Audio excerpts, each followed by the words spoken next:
Cricket में ball लगने की दर्द आज भी दूसरे नंबर पे है।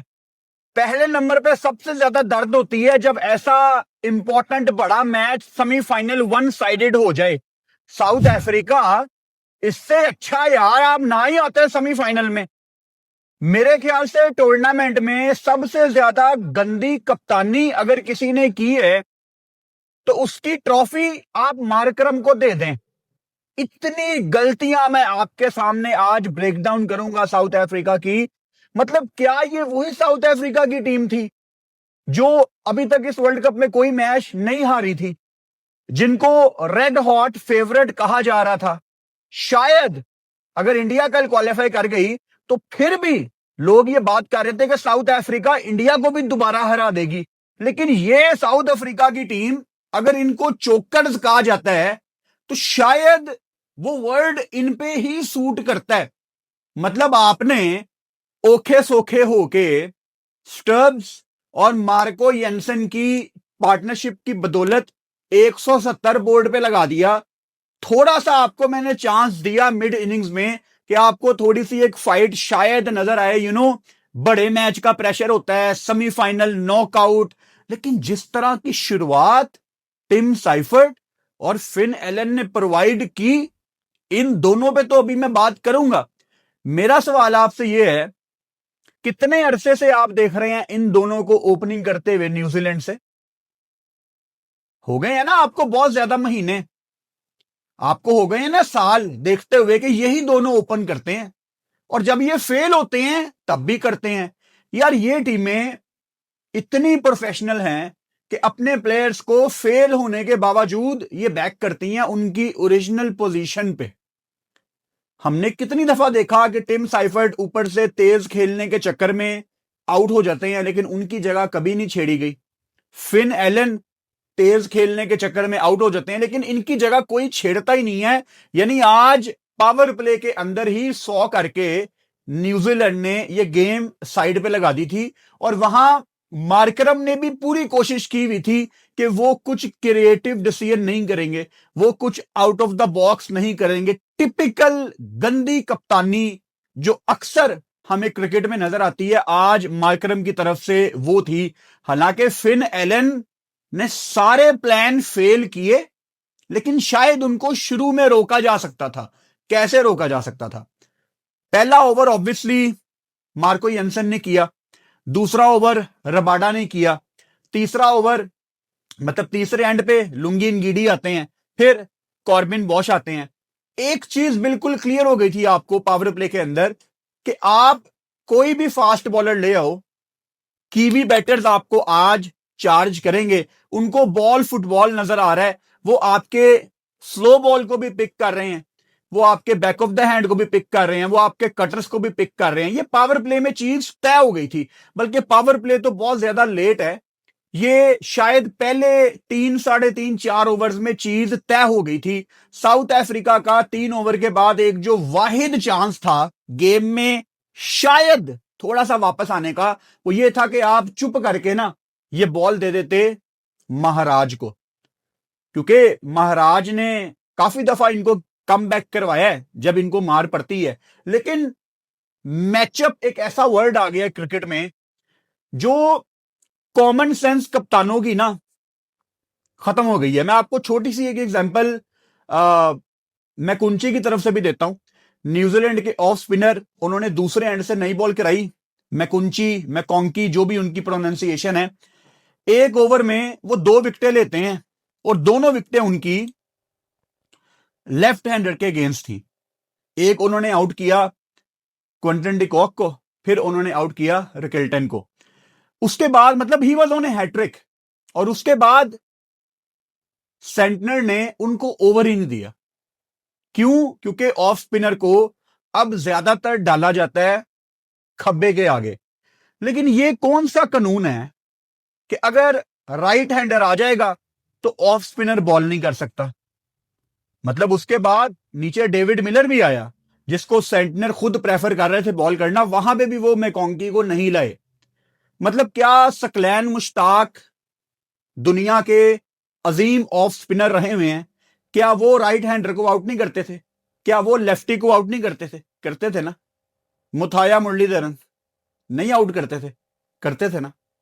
सईद अजमल नहीं आउट करते थे राइटी लेफ्टी दोनों को? करते थे ना। तो ये सिर्फ ड्रामेबाजी है। और मुझे सेंटनर का वो डिसीजन समझ नहीं आया, क्योंकि आपने 170 करवा दिया, पार्टनरशिप लग गई मार्को येंसन की, पार्टनरशिप लग गई स्टब्स की। तो क्या फायदा एक ऐसे बॉलर का जो कि एक टाइम पे he was on a hattrick, लेकिन आपने उसको बचा के रखा, यार इसका ये मैचअप नहीं बनता। तो ऐसे मैचअप्स का क्या फायदा? और ये न्यूजीलैंड टीम की मैं बात कर रहा हूं, सेंटनर की मैं बात कर रहा हूं। आपके जो पाकिस्तान के कोच हैं माइक हेसन, वो भी न्यूजीलैंड से ही है ना। और आपको क्या T20 वर्ल्ड कप में ऐसे ही कुछ अजीब से मैचअप नहीं दिखे कि उस्मान तारिक एक ओवर कर रहा है, 2 विकेटें ले रहा है, दोबारा नहीं आ रहा। साइम अयूब एक ओवर कर रहा है, 2 विकेटें ले रहा है, दोबारा नहीं आ रहा। फिर उस्मान तारिक आ रहा है, एक ओवर कर रहा है, 1 विकेट ले रहा है, लेकिन आगे नहीं आ रहा, दोबारा अगला ओवर करने नहीं आ रहा। ये चीजें नहीं आपने देखी है ना। तो ये मैचअप के मैं कोई बहुत ज्यादा अगेंस्ट नहीं हूं, मतलब मैचअप काम करते हैं, लेकिन मैं मैचअप को जितनी इंपॉर्टेंस देता हूं, उससे थोड़ी सी ज्यादा इंपॉर्टेंस आपको बेसिक क्रिकेट की सेंस होनी चाहिए, जिसको क्रिकेट की आई कहते हैं। आपको स्ट्रीट स्मार्ट कैप्टन होना चाहिए। और आज वही गलतियां मार्करम ने भी की हैं। अगेन हैं तो ये गोरे, ये मैचअप इनके गिट्टे गोडों में बैठा हुआ है, ये उसके अलावा कुछ सोचते ही नहीं है। फास्ट बॉलर ऊपर से मार खा रहे हैं, लेकिन भाई साहब ने बॉल ही नहीं दी महाराज को। और तब दी पावर प्ले के बाद, जब मैच बिल्कुल साइड पे हो गया था। 9 विकेटों से न्यूजीलैंड ये मैच जीता है। फिन एलन, मेरा ख्याल है 33 बॉलों पे 100, न्यूजीलैंड की क्रिकेट की हिस्ट्री में ये पहले नंबर पे 100 लिख लो, इसकी इतनी अहमियत है 100 की। हालांकि गंदी फील्डिंग, गंदी अप्रोच, गंदी कप्तानी आपको साउथ अफ्रीका की तरफ से नजर आई है, बट अगर आप उनके नामों को भी देखो ना, मार्को येंसन 2.5 ओवर्स 53 रन। और ये हम किस मार्को येंसन की बात कर रहे हैं? उस मार्को येंसन की बात कर रहे हैं जो आज इतने कॉन्फिडेंस के साथ मैदान में उतरा था, जिसने ऊपर से 55 रन कर दिए थे। और जब आप एज एन ऑलराउंडर, आपकी पहले बैटिंग आ गई है, आपने ऊपर से 50 लगा दी है, फिर बॉल के साथ ना आप एक डिफरेंट एनर्जी के साथ मैदान में उतरते हैं। उसने मार्को येंसन को नहीं छोड़ा। आप क्वालिटी देखो उनकी टीम में, कागिसो रबाडा, उसको भी नहीं छोड़ा। लुंगी नगीडी 2 ओवर में 22, वो साउथ अफ्रीका का इस टूर्नामेंट में हाईएस्ट विकेट टेकर था, उसको नहीं बख्शा। आप कॉर्बिन बॉश को देख लो, पहले ओवर में 22 पड़ा उनको, 2 ओवर 35 ओवरऑल, उसको भी नहीं बख्शा। तो फिन एलन, और ऑब्वियसली इसमें आप टिम साइफर्ट का भी रोल देखेंगे, लेकिन ज्यादा बात मैं फिन एलन की इसलिए कर रहा हूं कि भाई उसका 100 है 33 बॉलों पे, और 8 छक्के 10 चौके। और जहां तक मुझे याद है, इन दोनों की ओपनिंग पार्टनरशिप पे इन्होंने 2 दफा 3 रन भी लिए हैं। क्या जरूरत है मतलब 3 रन लेने की? 4 ओवर्स में 48, 49, 50 होने वाला है, still they're pushing for 3 runs. मतलब एक आधा चौका आ जाता। ये हमें सीखने की जरूरत है इन टीमों से। मतलब उनका पावर प्ले अच्छा चला गया है, वो अगली बॉल पे, अगले ओवर की पहली दूसरी बॉल पे उन्होंने बाउंड्रीज ले लेनी है, ये सबको पता है। स्टिल वो 2 को कन्वर्ट कर रहे हैं 3 में। क्या जरूरत थी? क्योंकि स्टार्ट ही बड़ा अच्छा हो गया था, स्टिल वो पुश कर रहे थे। ये छोटी छोटी चीजें हैं जिनकी बदौलत ये टीमें फाइनल में आती हैं। ये प्रोफेशनलिज्म होती है कि वो लाइट नहीं लेते। थोड़ा सा शुरू से शुरू करते हैं इस गेम को ब्रेक डाउन करने के लिए। आप भी कहेंगे यार इतने मिनट के बाद ये शुरू से शुरू कर देता है, लेकिन हमारा तरीकाकार ही है।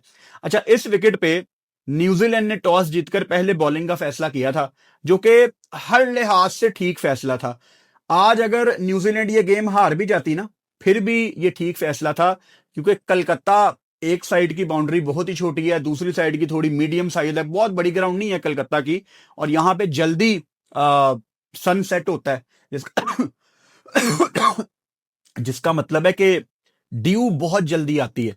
और जब ड्यू जल्दी आती है तो आपकी कोशिश होती है कि आप यहां पे पहले बॉलिंग करें और बाद में आप बल्लेबाजी करें। उस दिन हमने वेस्ट इंडीज को भी देखा, उनको भी इंडिया के खिलाफ इसी मैदान में कलकत्ता में बड़ी मुश्किल हुई थी, दूसरे एंड में अच्छी खासी ड्यू आ गई थी। तो टॉस का डिसीजन बेहतरीन था। ऊपर से शुरुआत न्यूजीलैंड को ऑब्वियसली बड़ी अच्छी मिल गई, क्विंटन डिकॉक पहली विकेट थे, एंड ऑब्वियसली क्विंटन डिकॉक की जब आपको विकेट मिल जाती है ना, तो फिर आप थोड़ा सा चढ़ते हैं साउथ अफ्रीका के ऊपर, बिकॉज इंटरनेशनल क्रिकेट में आपको दोबारा से दिखना शुरू हुए हैं, बॉल अच्छी मिडल भी हो रही है। आज ऑब्वियसली एक छक्का एक चौका, बॉल मिडल भी हो रही थी, लेकिन आप मैकॉन्की भाई की तारीफ करें जिन्होंने आउट किया, फर्गसन ने कैच पकड़ा, फिर रिकेल्टन आते हैं 1 डाउन, जिनको हम ओपन करते हुए देखते हैं, 2 बॉलों पे 2 विकेटें। सो न्यूजीलैंड ने ऊपर से ऑब्वियसली स्टार्ट बहुत अच्छा लिया था, स्पेशली जब मैकॉन्की वाज ऑन ए हैट्रिक, तो हमें ऐसा ही लग रहा था कि साउथ अफ्रीका चोक करेगी, और थोड़ा सा रीबिल्ड होता था और फिर एक आधी कोई विकेट आ जाती थी। नीचे ब्रेविस और डेविड मिलर के आउट होने के बाद वहां पे तो कमर ही टूट गई थी। टू बी ऑनेस्ट, आपको ईमानदारी से बताऊं, मुझे तो ऐसा लग रहा था कि ये 100 भी नहीं करेंगे, क्योंकि 77 पे 5 आउट थे, और वहां पे फिर मैजिक क्रिएट होता है। वहां पे पार्टनरशिप लगती है स्टर्ब्स और मार्को येंसन की। स्टर्ब्स ने की है 29 और मार्को येंसन की आप जितनी तारीफ करें कम है। 5 छक्के 2 चौके, 30 बॉलों पे 55। अब आप ये ना देखें कि 30 बॉलों पे 55 कोई इतनी इंपैक्ट वाली नॉक नहीं है। अगर आपने एक एक बॉल देखी है, थोड़ा सा इंटेंट कम था, इतने ज्यादा लोगों ने ये मैच नहीं देखा क्योंकि सब कॉन्टिनेंट की टीम नहीं थी, लेकिन अगर आपने एक एक बॉल देखी है, आप मैच का कॉन्टेक्स्ट समझेंगे कि कितने अच्छे तरीके से मार्को येंसन ने अपनी शॉट्स खेली और रन्स निकलवाए, आसानी से मिले नहीं रन्स, करते कराते आखिर में ये 169 पे आ गए, 170 का टारगेट। और अगेन मेरा यहां पे गिला सेंटनर के साथ है कि यार एक बॉलर अगर हैट्रिक पे था, आप उसको बॉल नहीं दे रहे। मेरी समझ में ऐसे सैंपल साइज नहीं आते, सीधी सी बात है, ऐसा मैचअप मेरी समझ में नहीं आता। इनकी तरफ से सबसे अच्छी बॉलिंग अगर किसी ने की है तो आज दोबारा वो रचिन रविंद्रा ने की है, और रचिन रविंद्रा बैटिंग में ऑब्वियसली उनके 11 बॉलों पे 13 रन की इतनी कोई खास आज वैल्यू नहीं है, because it was Finn Allen show, लेकिन नॉट आउट थे। ऑलराउंडर ऑब्वियसली हम उनको कहते हैं, ऑलराउंडर ही हैं रचिन रविंद्रा। आई विश के पाकिस्तान क्रिकेट टीम के पास कभी रचिन रविंद्रा जैसा प्लेयर आए। मैं लाइव बैठा हुआ था, मैं लाइव में भी यही बात कर रहा था, ऐसे प्लेयर्स हमारी क्रिकेट के लिए बहुत जरूरी हैं, रचिन रविंद्रा जैसे प्लेयर। मैं लाइव में बैठा हुआ था, हम जिक्र कर रहे थे रचिन रविंद्रा, शुभमन गिल, ब्रेविस को आप ले लें, हैरी ब्रुक को ले लें, इस लिस्ट में कोई पाकिस्तानी प्लेयर मेरे दिमाग में नहीं आ रहा, मैं सिर्फ नेचुरली बता रहा हूं, नहीं आ रहा मेरे दिमाग में कोई प्लेयर। ये वो प्लेयर्स हैं जिन्होंने हमारी क्रिकेट को आगे लेके जाना है, ये हमारी क्रिकेट के लिए बहुत जरूरी है। इतना मजा आता है रचिन रविंद्रा की बल्लेबाजी देख के। I wish him all the best. मेरी दुआ इनके साथ है कि ये न्यूजीलैंड के लिए बहुत ज्यादा रन्स करें, बस हमारे अगेंस्ट ना चला करें, हमारे अगेंस्ट ना कोई चले, लेकिन ओवरऑल आप जब भी खेलो आप रन्स करो। लेकिन यार पावर प्ले में ही ये तय हो गया था कि साउथ अफ्रीका नहीं ये मैच जीत सकती। बहुत ही माठी कप्तानी, कुछ डिफरेंट करने की कोशिश नहीं। पहला ओवर महाराज का ठीक गया था, I think he went for 7 runs, ठीक गया था पहला ओवर, वही अगर आप उसको पावर प्ले में करवा देते शायद आपको अर्ली ऑन एक विकेट मिल जाती। वो कमेंट्री में बैठे हुए थे टेम्पा बावूमा, बड़ा मुझे अफसोस हो रहा था उनकी आवाज सुन के। शुरू में ही वाज वेरी एक्साइटेड कि टेस्ट मैच वो जीते हुए हैं और अब T20 वर्ल्ड कप का एक चांस उनके पास था, आगे ODI world cup south Africa, Zimbabwe, Namibia में आ रहा है, तो एक माइंड में चीज आ रही थी कि टेस्ट मैच वो जीते हैं, T20 भी जीत सकते हैं, फेवरेट्स थे, और आगे वनडे वर्ल्ड कप अगर आपके घर में है तो आपका चांस ऑलरेडी थोड़ा ज्यादा ही कंसीडर होता है। लेकिन अगर किसी पे चोक का वर्ड सूट करता है ना, it has to be South Africa. Body language were so poor, इतनी गंदी बॉडी लैंग्वेज, मुझे तो इनका कोच नहीं समझ आता। उस दिन अफगानिस्तान वाली गेम में भी इसका यही हाल था कोच का, कि वो पंजाबी ते कहते ने ना रूसी फूफी वर्गा मुंह बना के बैठा हुंदा है, कोई चौका छक्का पड़ जाए कोई इमोशन का इजहार नहीं करता, ना किसी से बात करता है। वो सेम झलक मुझे जनूबी अफ्रीका की टीम में आज नजर आई है। 3-4 ओवर्स के बाद जब उनको मार पड़ना शुरू हुई है, कोई किसी से बात नहीं कर रहा, कप्तान किसी को बैक नहीं कर रहा, कोई लड़कों को ये नहीं कह रहा कि बॉयज इट्स ओके, हमें गिव अप नहीं करना, कोई एनर्जी ही नहीं थी। मतलब जैसे 3-4 ओवर में साउथ अफ्रीकन प्लेयर्स की फैमिलीज आई हुई थी, उनके ऊपर कैमरा जा रहा था, वो उदास बैठे हुए हैं, फैंस उदास बैठे हुए हैं, 3-4 ओवर्स में उन्होंने गिव अप कर दिया था। तो फिर जब आप इतनी जल्दी गिव अप करोगे ना, तो ऐसा मैच हारना वन साइडेड भाई आप डिजर्व करते हैं। मतलब 13वें ओवर में सेमीफाइनल एंड हो गया यार, मतलब मजा ही नहीं आया। आई होप कि कल जो दूसरा सेमीफाइनल है England versus India Wankhede Mumbai में, वो एक कांटेदार मुकाबला हो और हमें मजा आए एक क्रिकेट मैच देखने का। न्यूजीलैंड को कौन सी टीम ज्वाइन करेगी फाइनल में, ये कल डिसाइड हो जाएगा। इंडिया ऑब्वियसली अपने घर में खेल रही है, उनको बहुत ज्यादा एडवांटेज है, they will start as favourites. और इंग्लैंड इस टूर्नामेंट में लड़खड़ाती हुई आखिर में पहुंच ही गई है सेमीफाइनल में। यू नो इंग्लैंड का अगर आप जर्नी देखें इस वर्ल्ड कप में, उन्होंने अब जाके थोड़ी पीक पकड़ना शुरू किया टूर्नामेंट के आखिर में। और इंडिया की अगर मैं बात करूं, मेरा ख्याल है अभी तक इस टूर्नामेंट में इंडिया ने पाकिस्तान गेम के अलावा अपनी कोई परफेक्ट गेम नहीं खेली। छोटे छोटे एक आधा कोई कैमियो, एक आधा कोई बंदा खड़ा हो गया, लेकिन एज ए टीम आपको इंडियन टीम बहुत गलतियां करती नजर आई है। तो क्या इंडियन टीम कल वो एक अपना परफेक्ट मैच खेलेगी, ये कल हमें पता लगेगा। ऑब्वियसली उस मैच में भी मैं लाइव आ रहा हूं पाकिस्तान टाइम के मुताबिक 5 बजे। न्यूजीलैंड को ढेर सारी मुबारकबाद। अगेन हमें लग रहा था कि साउथ अफ्रीका क्वालिफाई करेगी, लेकिन न्यूजीलैंड ने हम सबको सरप्राइज किया। कल इंशाल्लाह इंडिया वर्सेस इंग्लैंड की लाइव स्ट्रीम में शाम को 5 बजे आपसे मुलाकात होती है। Good night.